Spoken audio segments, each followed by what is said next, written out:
Hey, what's going on, everybody? Welcome to the Green Room Podcast today. We are recapping, answering some questions yesterday from my message, What's Stuck on You? If you didn't get the chance to watch it, I'd encourage you to watch it. There's some fun stuff. There's a cool illustration throughout. But there's this so what that I gave at the very end of the message where I said, if we don't connect with each other, if we don't build community, we'll live wounded and be stuck in unhealed versions of our lives. And a lot of great questions came in, so I actually want to jump into a couple of them. Just real quick, this one's actually a really good one. You said we should meet new people at church, be in a group, or serve. How can we make sure we aren't just doing these things out of obligation, but with a genuine heart for connection and community? And I love it because I know we've been in a community series, and it can be a little challenging at times to feel like, is this real? Am I doing this because the preacher said, or am I doing this because I really am here? And I got to tell you, it's a little bit like working out a little bit, and that the first couple of times you're not maybe feeling it, but then once you build it into a habit, you build it. There are studies that show when we continue to choose to do habits, our brain starts to create positive association with those habits, and suddenly we do start building great community, right? There are certain people who will go, man, I really don't love CrossFit, or man, I really don't love going to the gym, but I love the people I'm going with. And that's how you find that great community. My other encouragement would be to you is, as long as you have a right heart when you go into those things and aren't just trying to check it off the list. I think that's always a really challenging thing in small groups, is when you go to a small group or you go to a community thing, you go to build some relationship and it feels forced. It feels like I'm doing this because I have to rather than I want to. And remember, we should want to, not just because of community and those things, but we should want to because Jesus encourages us. Remember, Jesus himself in incarnational ministry, when he walked among us here on earth, chose to do it with people. And the crazy thing is, he chose to do it with a bunch of 12 to 13, 14-year-olds, right? Peter was the only one who paid taxes. He was the only adult in the group. The rest of the group was a bunch of kids, a bunch of teenagers. You want to talk about Jesus being a youth pastor? I mean, I just tip my hat. Like, man, I can't imagine living with 12 and 11 of them are teenagers, are in some way or fashion, a little bit less developed. But he chose to do that because his ministry wasn't about just while he was here, but what would be carried on when he was no longer here. And being in relationship with those people and community with those disciples really, really changed the game. And it was his original model in Acts 2. If you read in Acts 2, it wasn't about services. It wasn't about Wednesday night. It wasn't about podcasts. It wasn't about all of these things that we love to do. It was all about being in community and finding those relationships. So my encouragement would be to you is start, and you'll start to find the right heart as you go through it. That's normally the biggest hurdle in joining a small group, is just getting started. Take the first step, and I promise you there are going to be people, there might be some misses, but I promise you will eventually find people that are your people who will love you and care for you and help heal, and you will also help heal them in their hurts and their wounds, the things that they're stuck on in life.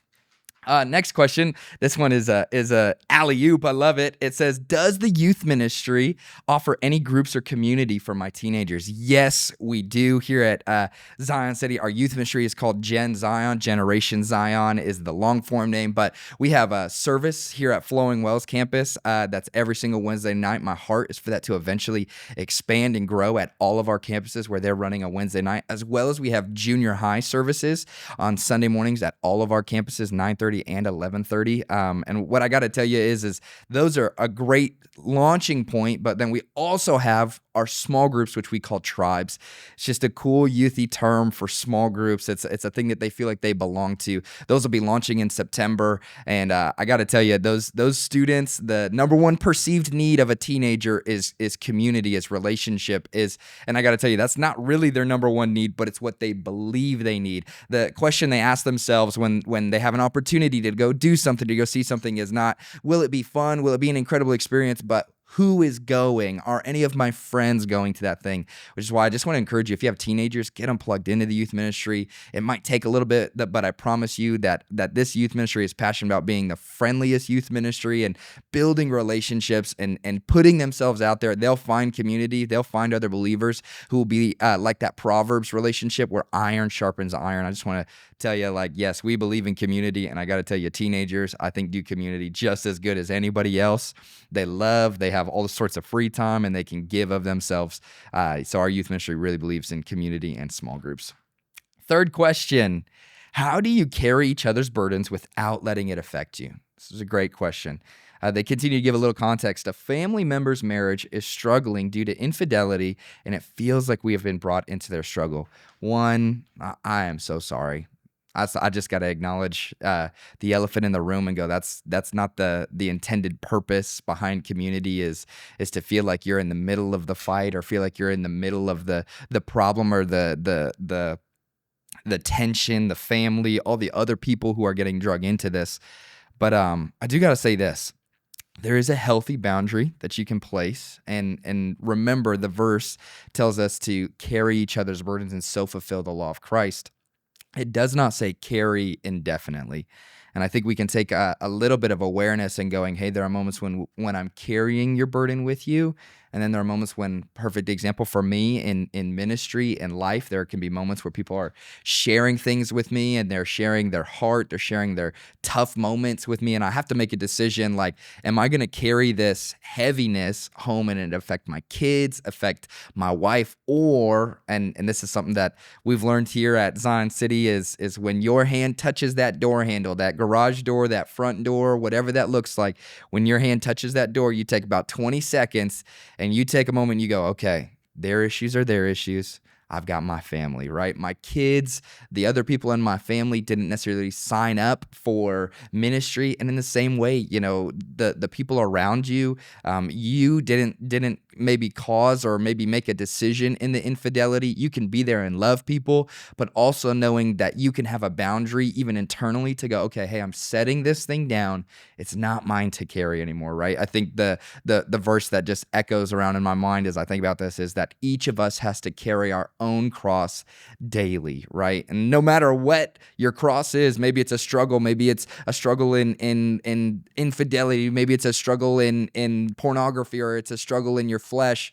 But each of us have a responsibility, I hate using the word obligation because I don't think that's the right word, because we carry it in response to Jesus carrying the cross that really he didn't need to carry. He wasn't supposed to carry.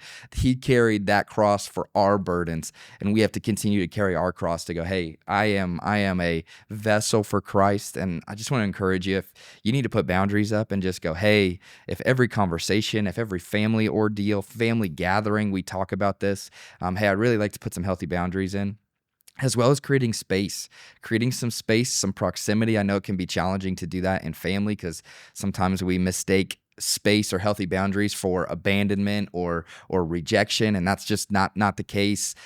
You have to guard your heart. The Bible tells us to guard our heart above all things, right? Out of the abundance of the heart, the mouth speaks. All of the things that come out of a person, it originates from within us, and placing those boundaries can help you control what gets into your heart, what gets into you, that will eventually make its way out and can affect other people, affect the people that you love dearly. So, great question. Again, I'm so sorry that you're navigating that. That is painful, and I don't know you, but my heart goes out to you. I care deeply, and I know other people here at Zion City care deeply for you. Our staff cares, but I just want to encourage you. You can place some healthy boundaries, and remember, boundaries are in a safe place to keep us from going into a dangerous place. Boundaries aren't when we're already off the road. Boundaries are for where we start to maybe cross a little bit, go a little bit too far. So, next question is this one. I also struggle with betrayal, but I was betrayed by a few people in a group here at Zion City. I love my church and I'm hesitant to find another group. What should I do? First off, just like the last question, I just need to apologize. Maybe if they never apologize, I'll stand in the gap and minister in this moment and say, hey, I'm sorry. That's not our intention. Obviously, if Jesus wanted his bride to be 100% perfect, he wouldn't have involved people. People are broken and they mess up. I mentioned it yesterday in one of the services where a lot of times we deify or we elevate leaders or we elevate other Christians in our mind to go, they'll never mess up, they'll never drop the ball. And then we get really, really hurt because we portray their failure on a God who never fails. And what I just want to encourage you in this is that, yes, you've been betrayed, and I can empathize with that. I have navigated betrayal in my life. I have had people who were so close. I've had people who I had prophetic words about, like that we would do ministry, we would do life together, and I had to, and then the betrayal happened, or God took them someplace else, and I both felt betrayed by that person, but also by God at moments. And what I gotta tell you is that you have to make a decision to continue to believe the best about people. And I know that is so hard.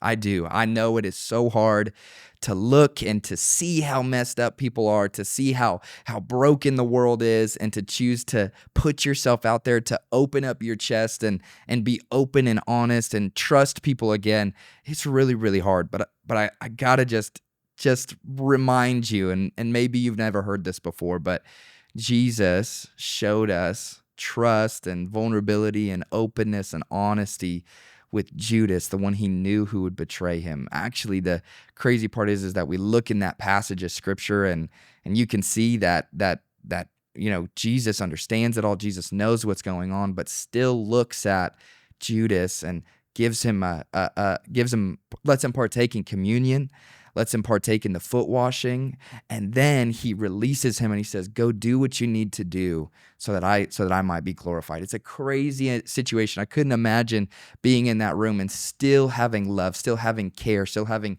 a burden for that person. And remember, like I said, it's okay to put boundaries up. It's okay to not engage with those people in the same way you used to, but you have to continue to put yourself out there. I know it's so hard. I know it's so scary. I'll just sit with you for a moment and feel that. Feel the nerves, the anxiety, the fear that maybe comes with that. But then what I want to encourage you to do is to take a deep breath and maybe find a place, a moment of prayer, and go, "Lord, I trust you with these things. Lord, I lay down my heavy yoke and I take up your yoke, which is easy and light." Because I got to tell you, the best relationships, some of the most fun I've ever had in ministry actually came after seasons where I felt betrayed, seasons where I felt abandoned, seasons where I felt like, man, people who were supposed to be there for me left. And instead, I now have found other people and been like, man, I'm really scared to get hurt again. And then that openness and honesty allows people to really know where I'm at, where they don't assume everything's okay, where they don't maybe broach topics or try and replace or fill the void of that friendship or that relationship, but they can go, hey, I can respect that you're here choosing to be here. And even though you're hurting, you're choosing to be open and honest. And like I said in the message yesterday, if you didn't get a chance, I just want to encourage you to watch it. Not to hype myself up, but I do got to say, like, it was a wrestling match, because this is the area I talked about it really just very briefly. But the original punishment for sin was separation. When people in the old covenant would sin, or they would make mistakes, or they would do something immoral, or they would fail, they would actually be separated from the rest of the congregation, the rest of their community, and forced to go through a purification process where they would be 7 days. It can potentially be longer than that, where they would have to walk around and scream at everybody, "Unclean, unclean, unclean." Because if anybody else touched them while they were ceremonially unclean because they had made a poor decision, they too would become ceremonially unclean, and they also couldn't enter the temple. They couldn't work. They couldn't be around their family. And I just want to encourage you, and I know this is the plan of the enemy, is to isolate us, keep us separate from each other. The Bible tells us that the enemy is a roaring lion looking for who he might devour. While I was in Kenya, we got the opportunity to go on a game drive, and this is a missions trip story, and this is how I know God loves his children. He loves to give them incredible experiences. But we're on this game drive, and we see a big herd of buffalo. There's probably a couple thousand in this herd. And then we see one buffalo completely by itself. It's eating. It's probably doesn't want to be close to other people. Maybe it's sick. I don't really know what was wrong with the buffalo. I'm not a veterinarian nor a game drive expert. But we see this buffalo by itself, and I asked our game driver, I said, "Hey, why is that buffalo by himself?" And he goes, sometimes they just make decisions like that. Well, I kid you not. We're sitting there. I have probably 40 teenagers and leaders in these different game drive trucks. And we watch a pride of lions stalk this buffalo who is by himself. And then they catch it, they kill this buffalo, and all of us are watching. And, I can laugh because some of the students on our mission trip are going, yes, thank you, Jesus. This is so cool. And then I'm watching other teenagers, other students, some girls on the trip who are just weeping because they're like, why does it have to die? Why? And I'm just laughing because it's such a juxtaposition because, we're watching this buffalo who chose to be isolated, and then we feel bad for it because this enemy has come upon it and eaten it. But the rest of the community is completely safe, not because they could take on a pride of buffalo or a pride of lions. Not that a buffalo, this group is suddenly so organized, but because they're together,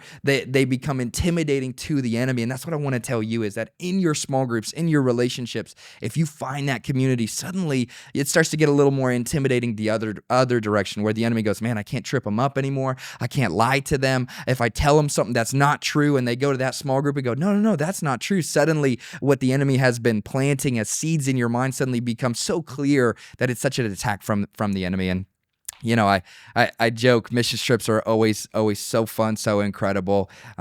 But that was an incredible experience that I'll look back on for a long time. And it just burned into me that I need other people.